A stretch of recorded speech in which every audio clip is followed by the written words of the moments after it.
since these guys on TV, they making this crazy amount of money, but it's never like that. It never was like that. So when I fought Ricky Burns in Scotland and won my first title, I come back home and I got to fight Gamboa.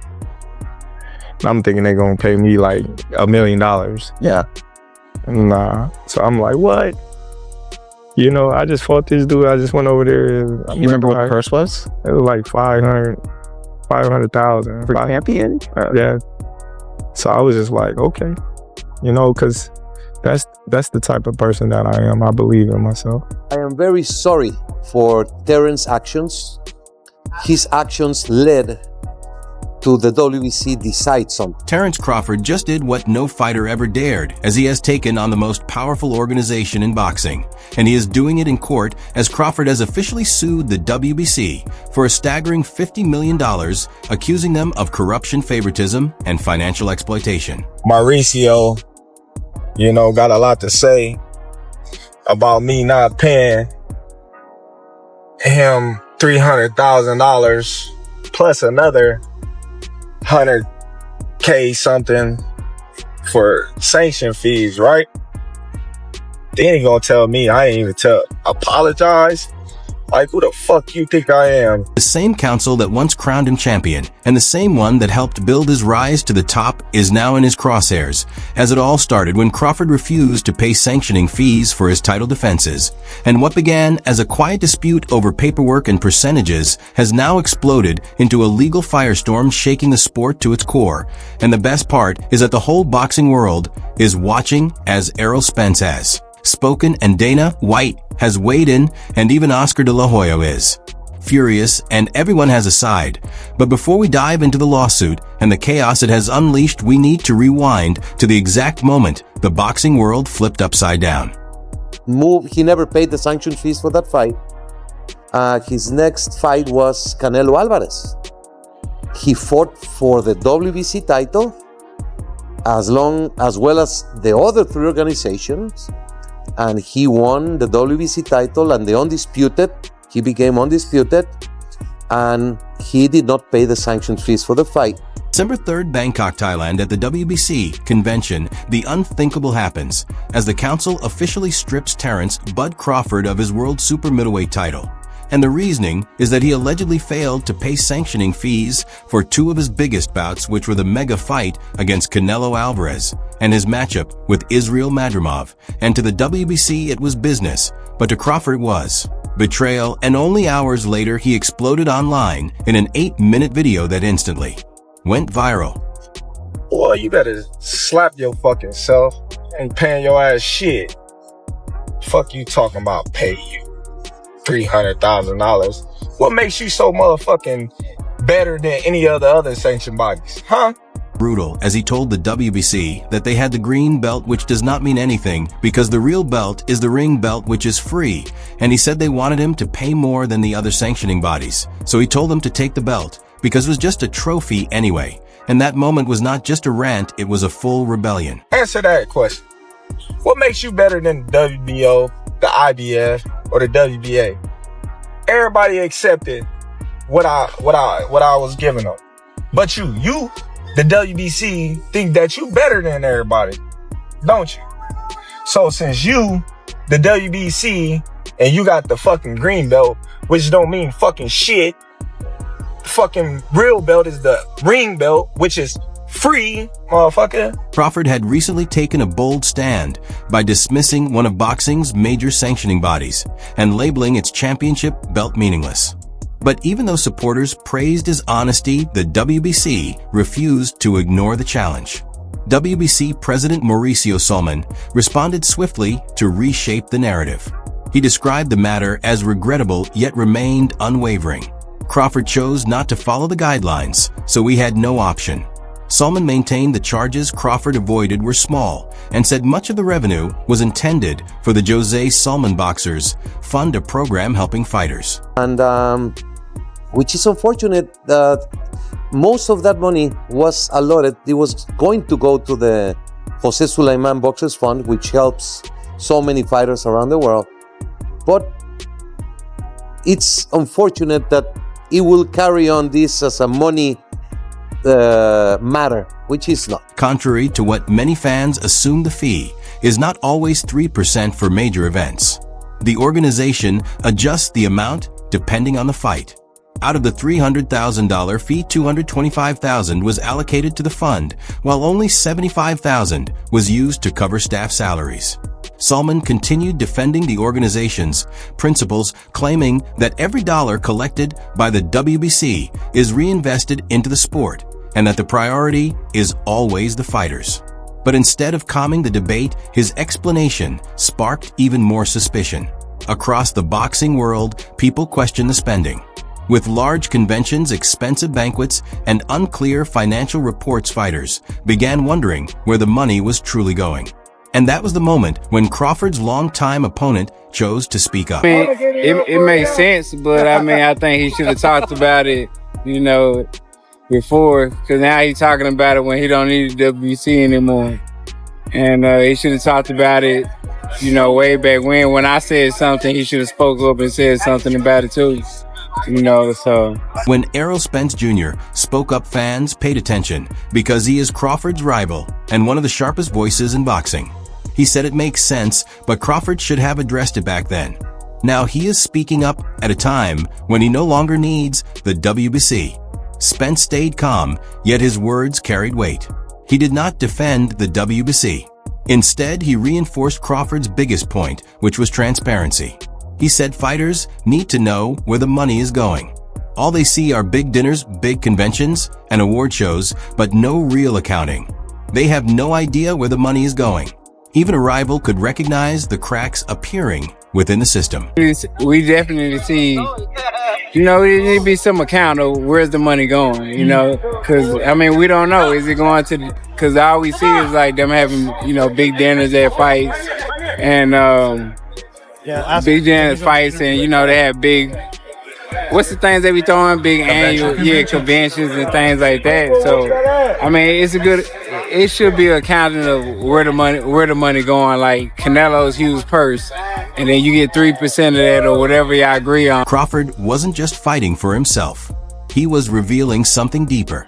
But while Spence's take stayed balanced, the next reaction came from someone who never does balanced, Dana White. When UFC boss Dana White speaks on boxing, the sport listens, even when it hates every word he says. And if you look at how this thing's playing out, and first of all, let me say this. I love that all these boxing guys love the Ali Act the way it is now. I want to see how many of them actually stay there and do that version of the Ali Act instead of the add-on that we're going to do. White didn't hold anything back when he was asked about Crawford being stripped and how the WBC handled the whole situation. He said you don't need to be a rocket scientist to understand what's happening, and that the ones complaining the loudest are usually the real issue. He made it clear that Crawford didn't need anyone's approval to speak his mind. Nobody told Crawford to say a word. Crawford is his own man, acting on his own beliefs. And that's exactly how he feels. You know what I mean? You don't have to be a fucking rocket scientist to see what's going on with all these guys. All these guys that are crying the loudest are the fucking problems. They're the problem, every one of these guys. And, Crawford, nobody told Crawford to say anything. Crawford's his own man doing his own thing, and that's how he feels. And White even fired a shot at the boxing promoters who keep defending the system. He said all these promoters claiming the Ali Act is perfect should try staying in it, and he guaranteed they wouldn't last. It was classic Dana, bold, unapologetic, and brutally direct. And with his voice behind it, Crawford's push suddenly looked less like a rant and more like the start of a movement. All these promoters are saying the Ali Act is perfect and this is the way it should be. I want to see them all stay in it. I want every one of them to stay in the Ali Act as it is now for the next however many years. All right. But while Dana was cheering from the sidelines, another legend had a completely different perspective. If there's one thing Oscar de la Hoya cannot stand, it's fighters disrespecting the sport's traditions. Crawford's remarks struck him right in his pride. In a fiery Instagram video on December 4th, the Golden Boy promoter unleashed his full reaction. Today, I'm pretty pissed off. Terence Crawford, he told the WBC to basically go himself yesterday and is refusing to pay sanctioning fees to them for his $50 million fight against Canelo. $50 million! Today, I'm seriously upset. Terence Crawford basically told the WBC to go jump after earning $50 million against Canelo. He called Crawford arrogant and hypocritical. Did he forget his own roots? How else do you think he climbed to this level? Through the ranking system. Did he forget where he came from? Or how he got there? How do you think you rose to that level? Through the ranking system. You get positioned. Oscar de la Hoya didn't stop there. He ridiculed Crawford's claim that only the ring belt matters. Suddenly, the WBC became the enemy. He suggested the money must have gone to Crawford's head. He finished with a personal shot. I thought you had integrity, Crawford. I thought you respected the sport. The WBC is the enemy and the ring belt is the only one that matters? I mean, seriously, Suleiman has to be rolling in his grave. Literally. I mean, it sounds like you're reading a script or something. Come on, you've been the ring mouthpiece and the chosen one since they came on board 2 years ago. It was obvious the old guard wasn't prepared for Crawford's defiance. As the boxing world split into factions, one fighter stepped up to act as peacemaker. Amid the chaos, Danny Garcia emerged calm, composed, and diplomatic. I see both sides, Garcia said. They're both right in their own ways. It was a rare neutral perspective amid a storm of strong opinions. Both ways. I see the WBC, I see Terence. They both right, to be honest. They both right. They both right in their own ways. Feel me? Garcia acknowledged the validity of Crawford's frustration, but also the structure and order the WBC provides to the sport. His words acted like a brief pause, a moment to breathe amid the chaos. Behind the scenes, however, Crawford was plotting his next move, one that would rattle the entire boxing establishment. Just days after being stripped, Crawford responded, not with fists, but with legal action. He filed a $50 million lawsuit against the World Boxing Council, alleging financial mismanagement, exploitation, and violations of the Ali Act. In the suit, Crawford's team insists that sanctioning bodies must be fully accountable for where the money goes. Who you talking about? You want me to pay you more than the other sanction bodies because you feel like you better than them.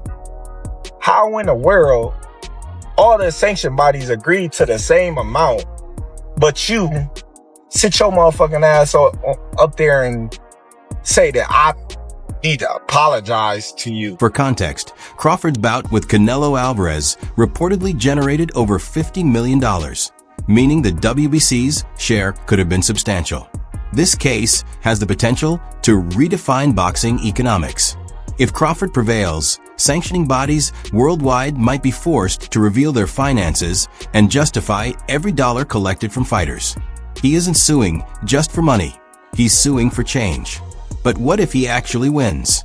A successful lawsuit could set a legal precedent under the Ali Act, demanding transparency from organizations that have operated in secrecy for decades. Other champions might follow, challenging the WBC, WBA, IBF, and WBO. Modern boxing's structure could shift overnight. Yet there's a risk. Crawford could be blacklisted, denied title shots, or frozen out of major bouts. That don't even make sense. I'm the motherfucker that's putting my life on the line, not you. You ain't stepping your motherfucking ass in that ring. You or nobody else.